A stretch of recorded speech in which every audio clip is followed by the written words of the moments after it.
Welcome to Influential Entrepreneurs, bringing you interviews with elite business leaders and experts, sharing tips and strategies for elevating your business to the next level. Here's your host, Mike Saunders.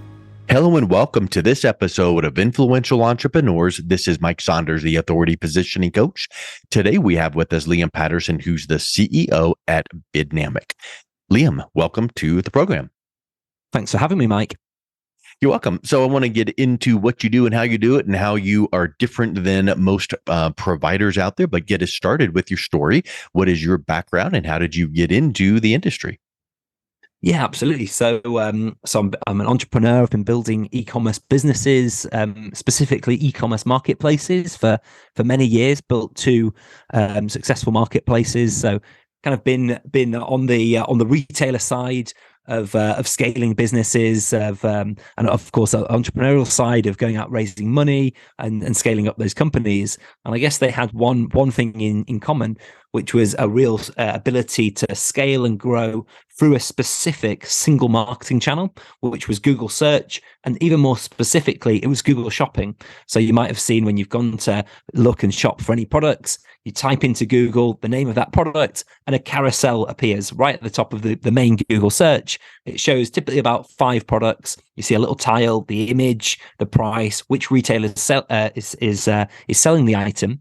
And what a lot of us don't know as shoppers is that is a paid marketing channel. And as soon as you click onto one of those adverts, it costs the retailer money. And it can cost them as little as a few cents and as much as even $1,000 or even hundreds of dollars quite commonly is spent per click. And that's the challenge that us as a technology business solve, which is how much do you pay for that click on Google Shopping and why do you pay that much?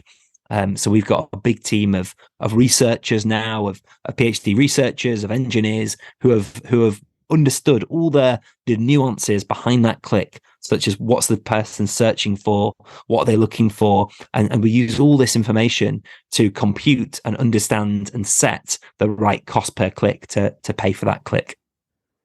Yeah, I love it. And, I know that there are definitely these basic things that people must understand, and we want to get into some of those. But from me hearing that, I don't know your world, but let me ask you a question and see if I'm pretty close.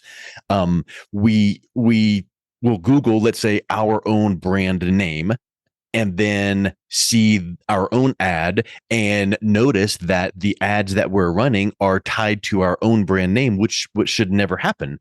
Because if someone Googles your own brand name, you should just show up in the search anyway, and you should not have your ads tied to that, which is costing you clicks. Do you see that frequently?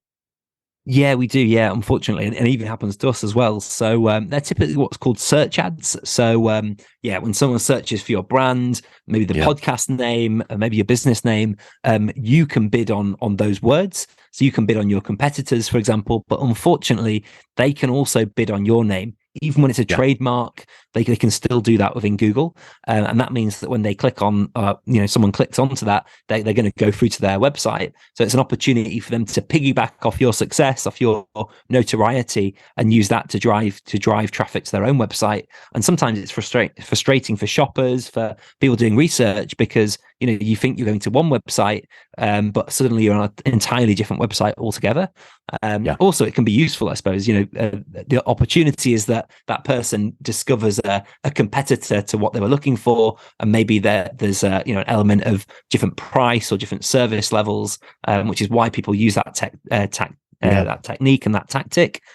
For us, it's more that we run e-commerce ads. So when someone's searching for a specific product, sure, they might be branded. They might be, for example, Nike men's running shoes. But what happens is that all the retailers of Nike that have that Nike product can appear on this carousel, and they're all battling and competing against each other to show up, because there's only typically 5 of these positions, and they want to take those positions on that carousel. So it's pretty fierce fighting ground. A lot of traffic, a lot of people going to Google looking for these products at the point that they're ready to buy. So it's a very profitable channel, but it's a very highly competitive as well. So I'm sure there's a science that helps you get into that top 5, but then how do you stand out if you're not number 1? So, what if you're number 4 or 5? Is there anything that you recommend in the messaging, the title, the description that's going to help someone glancing at that top 5 to pick up on yours if you're not number 1? Yeah, absolutely. So unlike SEO, which is the kind of the rankings where we're trying to get the products and the pages up to the top of Google in a kind of a linear format where the highest is is dropping down and maybe going to page 2.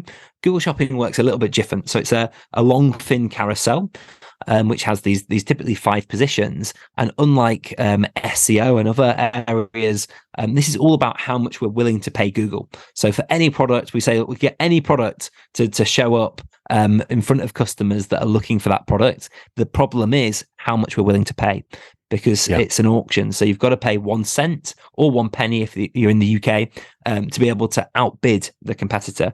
So it becomes very, very expensive to do that, to get to the top, unless then with certainty and that scientific knowledge coming in there that by getting to the front of the carousel, you're likely to get a click, even if it's $100 or $200, that is going to be very profitable for you as a business.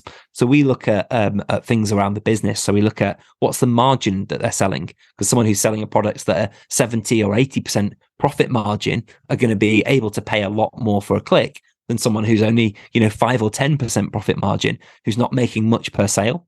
The other things we look at is the average order value. So how big is that order they're placing? Are they clicking through? Like we have a retailer who sells golf balls, very low margin, very low cost. You'd think terrible item to sell, but actually when people click through on their golf balls, they go through to their e-commerce website and they actually shop and they buy, pink jumpers and jackets, golf clubs, bags, caddies, and they end up spending, hundreds, if not thousands of dollars. So, it's quite interesting once you start to understand the science behind what's bringing customers through to the website, what they're actually buying, what the profitability of that sale that they're making is. And then finally, what's the retention of that customer? If they're buying something which is a replenishable product, maybe a hand cream, but that hand cream is going to be running out every couple of months, they're going to keep coming back and buying again and again. Razors, razor blades is a great example of that.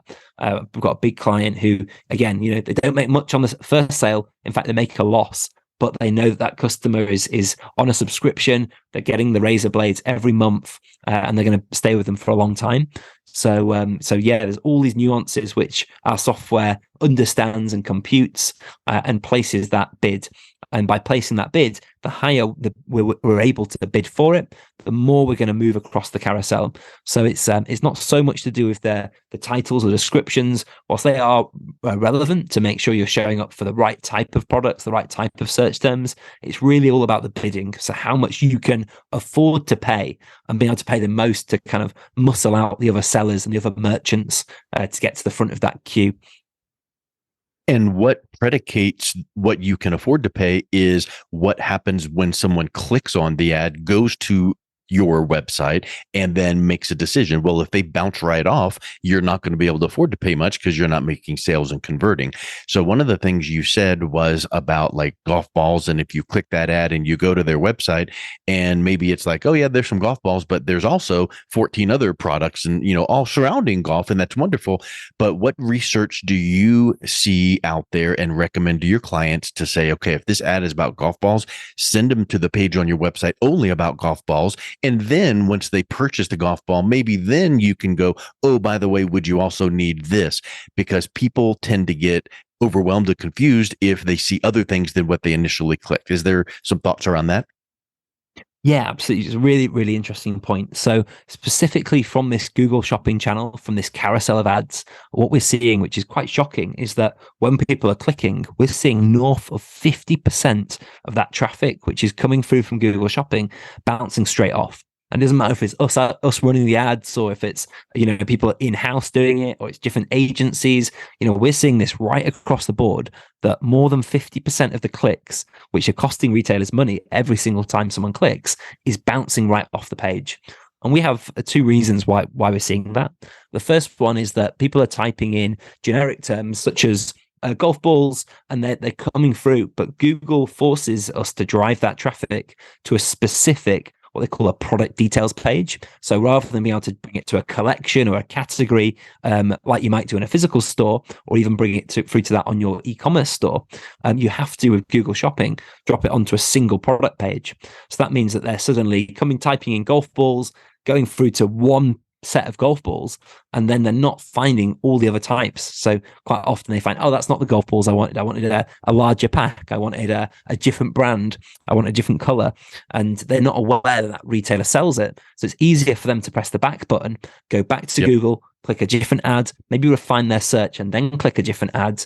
And this is what we call a bounce rate. So it's when the page loads, but they don't make a single click on the website. Google's still taking the money for that. And there's two reasons for that. One is product discovery, so being able to merchandise and show the right products very closely related to what someone's searched, to be able to make that customer aware. And the second one is what we call page loading speed. So that's, I'm sure you've had it yourself, Mike, where you've clicked a product or a website and you just wait for ages for it to load. And, you know, you're busy. Maybe it's on your mobile phone and you just go, right, this is taking too long. And you bounce back, you press the back button and go to someone who's got a faster website. Well, this page speed, they call it, it's absolutely killing websites. The bounce rates are going through the roof. Because we have no patience as humans. Exactly. Yeah. Right. We want, but I want to go back to what you said about the bounce, and going to Google requires the Google Shopping, requires you to go to one specific cart page or product description page.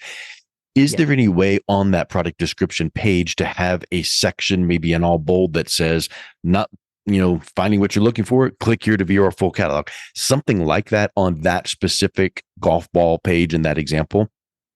Yeah, exactly. So there's a lot of things people can do. I suppose what we've seen is that typically people only have one. Well, they only have one product page, and typically people the assumed journey is that someone will go to the home page, learn about the retailer, they'd move into a category page like golf, they'd go into a subcategory like golf balls, and then they'd select a product page. And at the point that they've reached that product page, they're ready to buy that exact item. So the page and the journey has all been set up for, they found what they want. Now let's upsell them. Let's sell them a ping jumper. Let's get them some drivers. Let's show them some related items, which they can also add to the cart.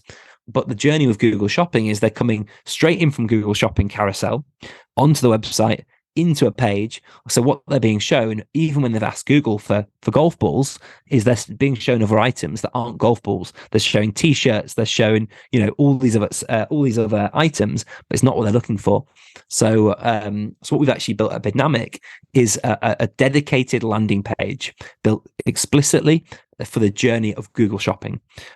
Really highlighting that point that you mentioned there, Mike, is we need to show them all the related items to what they've clicked so they can feel, actually, if this isn't the one set of golf balls I'm interested in, here's all the other golf balls that this retailer has. And it's likely that some of those are going to be what they want, what they're looking for. So in other words, if that brand does not have the shopping cart product detail page set up the way Google wants to see it, and the bounce rate is through the roof, you're setting up a specific page to point the ads to, so that when the buying journey is, I want this type of golf ball, so they're going right there and the bounce rate is improving, which then means that the sales are improving. And then ultimately they're going to be going to the website to complete the purchase, but you're kind of putting a little layer in there to help that bounce rate and that buyer journey. That's exactly it. Nice. So we're showing them all those products which are very similar to what they clicked on, and we're putting them on a carousel just like Google does, but above the fold, so they don't have to scroll down. So there's a thing called the page fold, which is effectively what you can see when you look at your mobile phone and you don't scroll down, or you look at your tablet or your laptop screen and you don't scroll down. And these people who are bouncing, they're not looking down. They're already either frustrated by how long the page is taken to load, or it's not the right item. It's not what they want, and they're bouncing straight out of there. So what we've done is we've put a carousel above the fold, so right at the top of the page, which shows them those similar items. So the minute it loads, they go, actually, no, that's not what I want, but that's the one I want. And they can see it straight away and click onto it. So it really reduces that bounce rate through product discovery, through making them find the most similar alternatives to what they've clicked on, to keep them on the website, to increase the conversion rate, which is that click from Google to getting a sale or an order. And we've also stripped back all the things that make a page slow.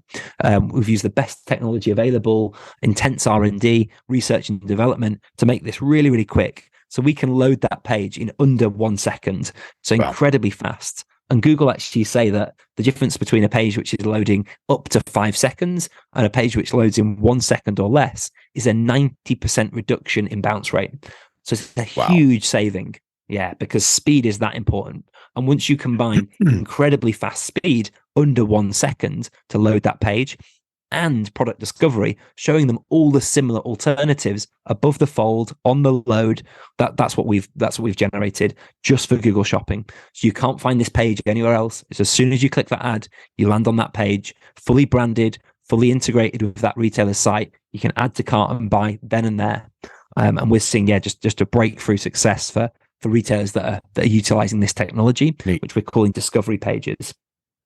And so once you've solved for the problem of bounce and load, what other benefits and techniques is your software searching for to help optimize the campaign? Yeah, absolutely. So we're bringing in best of class partners to also improve things like recommendations. So being able to show visually similar items when they do scroll down, they can see maybe it's in fashion. It's quite important. So if say it's in ladies' dresses, they're able to see the same pattern, the same cut, the same style of items coming through there. We're able to see things that complete the look as well in fashion. So we're bringing in different types of recommendation which can add value. We're also bringing in other partners which can, for example, load an overlay. It's called, so effectively a pop-up that as you go to leave the page, it pops up and it says, hey, what about this? What about this discount? What about this other item you might not have seen? So it's just a way to catch them on the website, keep them there for that little bit longer, maybe catch an email address, maybe if it was price, they can offer a discount. So again, there are other technologies that we're bringing in to help improve the recommendation, the site search, these overlays to reduce bounce further. So we're bringing top talent, and we're also connecting this to our core business at Bidnamic, which is around how much we pay for a click. So what we're finding is that once we're able to reduce the bounce rate, that's directly increasing the revenue and the profitability that retailers are getting from every click, because they're reducing it from, say, 50% of that traffic bouncing straight away to 40%. So they're getting more profit and revenue per click. And our core software, Bidnamic, is all around how much they pay for that click. So we're able to take that profit, feed it back into their bidding, and drive even more profit and revenue from Google Shopping by winning more visibility for what they're selling. So, and this is analytics and data and myself do not mix. So all of this is wonderful to know that you know how to do it. But from a uneducated third party perspective like myself, listening to what you just said, it makes me wonder this question, which is, so I love you've solved for these things, and then now the algorithm is going, hey, because now we've increased the profitability of each click because of page speed and the cart and relevancy and things like that. We now can bid more, which then gets you higher up, which then gets you even more clicks, which then turns into. So my question is, are there times throughout the week or month or quarter or year where all of that works better than others, or is it volatile to where on Monday of one week it's worse and then on Tuesday it gets better, so that your software is going, okay, we're going to start bidding lower because we've noticed the conversions have gone down, but all of a sudden now the conversions, for whatever reason, it could be the weather, it could be the time of year, it could be that, whatever sports team won or didn't win, whatever the reason is, we're noticing that all the factors are the same, but your clicks are getting more profitable. So now we're going to bid more. Is there some real time kind of relevancy to that pattern? Yeah, that's exactly it. Yeah. So in that, how much we're paying for the click, there's so many different signals that are going on. So we're using AI, machine learning, to predict and optimize those. So it's a great story actually of there was a product that was featured on a very popular TV show here in England, and the sales went from it hardly selling at all to, as this show aired, the amount of people searching for it went through the roof, and suddenly, there's sales coming through, the conversion rate, the click to sale shot right up. It was very low before. Suddenly this item is in hot demand. So the system sees that. It sees that the revenue per click has jumped up.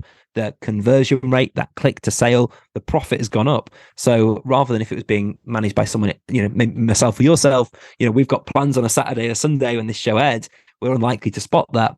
Whereas the software sees that change in profitability, and it sees that it's not just 1 or 2 clicks, but it's hundreds of clicks. So it's statistically significant, and it moves the bid price up. So it increases the bid. It sees that this trend is still there. And then the following day, that hype started to go. It started to pass. The conversion rate is going down. The revenue per click, the profit per click is going down. It's getting back to where it was normally. So the system, again, goes the other way. It starts moving the bid price down, following that trend, following that change. So yeah, it's truly real time in terms of it's reacting to these changes. And we can overlay loads of different data sets as well. So like you mentioned, the time of day might be postcode, or zip code. It could be the location is really popping in one location, but not in another. So again, we're able to zone in on that. And the main thing we use to drive this is the search term. So what someone is putting into Google, whilst it might change based on their age, their gender, the device they're searching on, the location, the seasonality, the thing that really, really drives the likelihood of a sale is what they've typed in. If they've typed in running shoes, or if they've typed in men's running shoes, or if they've typed in Super Boost, Adidas, men's running shoes, size 10, it's explicit. They're referencing a size, a model, a gender, a color, a brand. At that point, they know exactly what they want to buy. So the revenue per click and the profit per click is going to be so much higher on those detailed, long tail, we call them, much longer, much more advanced search terms. And that's really where our system kicks in. So we're able to move a retailer's budget to targeting and maximizing those in market, those customers who know what they're buying, and avoid paying too much for the more generic awareness terms like men's running shoes. I love it. And I would suspect that when you are meeting with a new retailer to show this and maybe do some, projections, the cost of your software is almost free in the sense, because you're going, look, in 30, 60, 90 days, we are now going to optimize so that you're making more. So of course you have to pay us for the software, but boy, before you started using this, and compared to now in 30 days later or 60 days later, it is dramatically improving all of these areas. So I think that is spectacular what you're doing. And if someone is listening to this wanting to learn more, what's the best way they can learn more, and then also reach out and connect with you to see if this could help their retail stores out? Yeah, absolutely. Yeah, spot on. Yeah, we're very much a performance product. So we're here to drive up, growth or profitability. And we definitely don't see ourselves as a cost center, but as the technology which is enabling that growth and that profitability to be reached and delivered. The best way to get in touch with the business would be to go to our website, which is Bidnamic, BIDNAMIC.com. You can visit there. You can inquire and speak to some of the team. We've also got over 50 plus case studies, and every case study references the brands. It references their exact decision makers who are involved with that, their personal names, their job role, and also the stats. How much have we driven their revenue? How much have we driven their return on ad spend, their profitability, their growth, and over what period as well? So we're really proud of that transparency that we have with the many, many businesses that we've assisted on that growth journey. And in terms of myself, if they want to get in touch with me, the best route would be on LinkedIn. So Liam Patterson, CEO of Bidnamic. Well, Liam, thank you so much for coming on. It's been a real pleasure talking with you and learning about how you serve your clients. It's been a pleasure. Thanks, Mike. You've been listening to Influential Entrepreneurs with Mike Saunders. To learn more about the resources mentioned on today's show or listen to past episodes, visit www.influentialentrepreneurssradio.com.